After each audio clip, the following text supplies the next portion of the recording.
हां, इथे मी हे दोन वर्तुळं काढलेली आहेत. ठीक आहे, ह्याच्या मापाची दोन वर्तुळं काढली आहे, ह्याचा डायमीटर म्हणजेच व्यास आहे, किंवा डायमीटर म्हणून किती आहे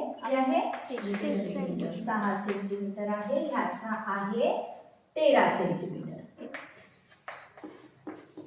दोनचा व्यास किती सांगितला, किती काढला होता 13 सेंटीमीटर. आणि हा वर्तुळ एकचा समजू किती सेंटीमीटर 6 सेंटीमीटर. ठीक आहे, ह्याच बरोबर ह्याच्या हा जो वर्तुळ आहे ह्याला ठेवून आपल्याकडे तेवढ्या मापाची ही दोरी कापून घेतली. तसंच ही दोरी ह्या मापाची कापून घेतली. ठीक आहे, यावर म्हणतो आपण ह्याला परीघ. काय म्हटलं ह्याला आपण परीघ. पूर्ण ह्या वर्तुळाचा काय झाला परीघ, ह्याची लांबी म्हणजे हे आपण मागे पाहिलेलं आहे. आणि हा जो मोठा सर्कल आहे त्याचा आपण या दोरीने लांबी मोजली. याची लांबी किती आली होती 41 सेंटीमीटर. आणि ह्याची लांबी आली होती 19. किती आली होती 19. याला आपण काय म्हणतो याला आपण सर्कम्फरन्स. काय म्हणतो सर्कम्फरन्स किंवा वर्तुळाचा परिघ. ठीक आहे, आणि तुम्हाला हे सांगितलेलं होतं की बरीच घरातली अशी झाकणं, छोटी मोठी गोल झाकणं किंवा वाट्या घेऊन त्याची दोरीने त्याची लांबी मोजून त्याला कशाने भागा म्हटलं होता व्यासाने. चला बघू इथे आपण एकदा करून. 19 ला 6 काय होईल साइन 18. 1 उरला पॉइंट साइन 6 1 6 4 मग 6 6 36 वगैरे असं काहीतरी येत जाणार आहे. ठीक आहे, इथे 41 ला बघा मागून 13 ने 33 39 उरले 2 परत पॉइंट 13 1 13 मग 7 13 पंचे 65 बरोबर असं काहीतरी येत जाणार आहे. तेव्हाही तुम्ही पाहिलं होतं प्रत्येक वेळेस 3 पॉइंट काहीतरी येत होतं. बरोबर 3 पॉइंट काहीतरी येत होतं. आणि त्यालाच आपण काय म्हटलं 3 पॉइंट असं फिक्स केल्या गेलं आणि त्याला नाव दिलं पाय. काय नाव दिलं पाय. किंवा हेच अजून कशाची किंमत आहे हेच 22/7. ठीक आहे, तुम्ही हेच जर असं लिहिलं तर ह्याचं गुणोत्तर किती येतं 22/7. ह्याला समजा 41/13 लिहिलं तर ह्याचं गुणोत्तर असणार 22/7. ठीक आहे, त्याला काय म्हटलं आपण पाय. मग आता व्यास आणि सर्कम्फरन्स मधला आपण संबंध काय काढला की सर्कम्फरन्स हे डायमीटरच्या किती पट असतो 3.14 पट किंवा 22/7 पट. आणि त्याला नाव दिलं पाय. ठीक आहे, अशा प्रकारे आपण सर्कम्फरन्सचं सूत्र तयार केलं पाय. सर्कम्फरन्सचं काय सूत्र तयार केलं आपण डी गुणिला पाय. आणि पायची किंमत काय 3.14 किंवा 22/7. आलं लक्षात. मग आता तुम्हाला सर्कम्फरन्स विचारलं आणि आता ह्याला असंही लिहू शकाल डी म्हणजेच आरच्या किती रेडियसच्या किती असते दुप्पट असते. म्हणून ह्यालाच पाय डी ला 2r सुद्धा लिहू शकता म्हणजे 22πr. हे सुद्धा सर्कम्फरन्सचं सूत्र तयार होतं. ठीक आहे, आलं लक्षात. आता बघा आपलं सर्कम्फरन्स काय आलं सूत्र 22πr किंवा 22πd.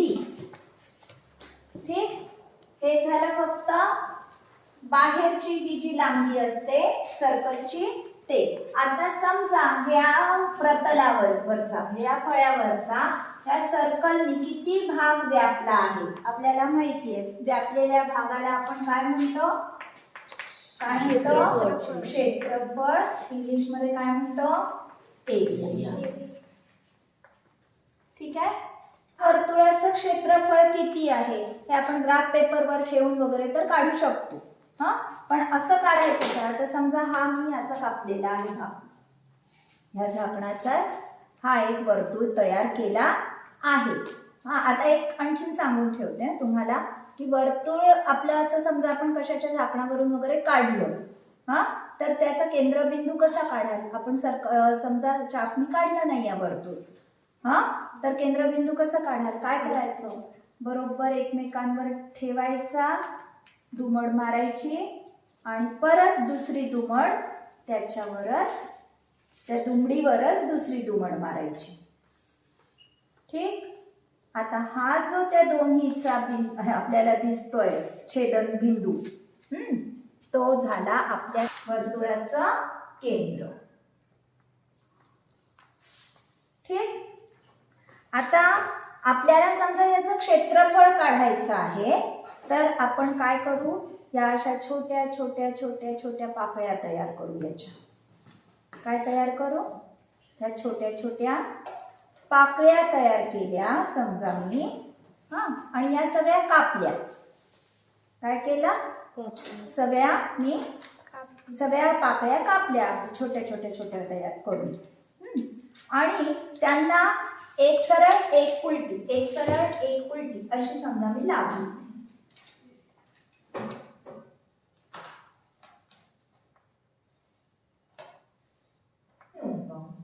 ह्या अशा पाकळ्या हे तुम्हाला मागे सांगितलेलं आहे, तुम्ही करून पाहिलेलं आहे.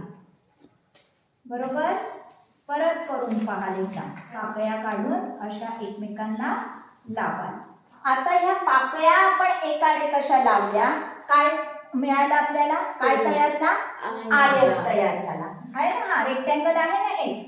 आता रेक्टँगलच्या एरियाचं सूत्र तुम्हाला माहिती आहे. एरिया ऑफ रेक्टँगल काय आहे सांगा? लांबी गुणिला रुंदी किंवा लेंथ इंटू ब्रेथ. ठीक आहे. आता तुम्हाला काय लक्षात येत आहे? ही जी रुंदी आहे, ही जी पाकळी आहे तयार झालेली ती आहे बरोबर. म्हणजे काय? वर्तुळाची त्रिज्या. म्हणजे रुंदी काय आली? वर्तुळाची त्रिज्या. ह्या ज्या वर्तुळ आहे या वर्तुळापासूनच आपण हा आयत तयार केलेला आहे बरोबर. म्हणजे ह्या आयताची रुंदी काय आहे? ह्या वर्तुळाची त्रिज्या. आणि आता ही जी लांबी आहे ही कशापासून तयार झालेली आहे? ह्या पाकळ्या पूर्ण एकाडेक आपण ठेवल्या आणि ह्याच्या लांबीला आपण काय म्हटलं? पूर्ण परिघ म्हटलं होतं बरोबर. पण आपण लांबी एकदाच घेतो बरोबर. पण इथे हे दोन्ही मिळून आपली परिघ तयार झालेलं आहे. म्हणजे आपली लांबी काय होईल? आपल्याला एकदाच घ्यायचं आहे बरोबर. परिघ काय आहे आपला? ट्वाइस पाय आर बरोबर. पण आपल्याला कितीदा घ्यावं लागेल? दोन्हीदा घेऊ का आपण? दोन्ही घेऊ का? नाही. लांबी एकदाच घेतो आपण. लांबी गुणिला रुंदी. मग काय होईल लांबी आपली? परिघ भागीला 2 बरोबर. परिघ किती आहे आपला? ट्वाइस पाय आर भागीला 2. मग लांबी काय मिळाली आपल्याला या आयताची रेक्टँगलची? पाय आर. ठीक आहे. आता इथे आपण एरिया ऑफ या सर्कलचं काढू. सांग. लांबी किती? पाय आर गुणिला रुंदी काय? वर्तुळाची त्रिज्या काय आहे? आर.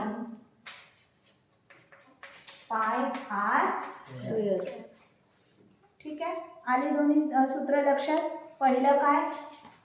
सर्कम्फरन्स, जो फक्त बाहेरच्या गोलाचा आपण माप घेतो.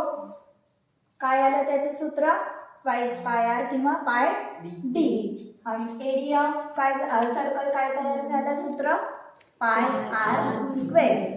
पाय आर स्क्वेअर. किंवा यालाच तुम्ही आरला जर व्यास दिलेला असेल, डायमीटर दिलेला असेल तर काय कराल d/2 कारण r म्हणजे काय आहे डायमीटरच्या अर्धा.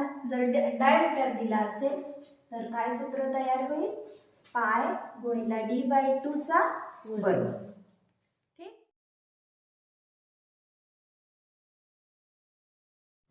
व्हिडिओ आवडल्यास नक्की लाईक, शेअर आणि कमेंट करा.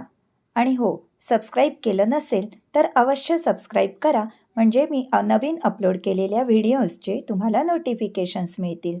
धन्यवाद.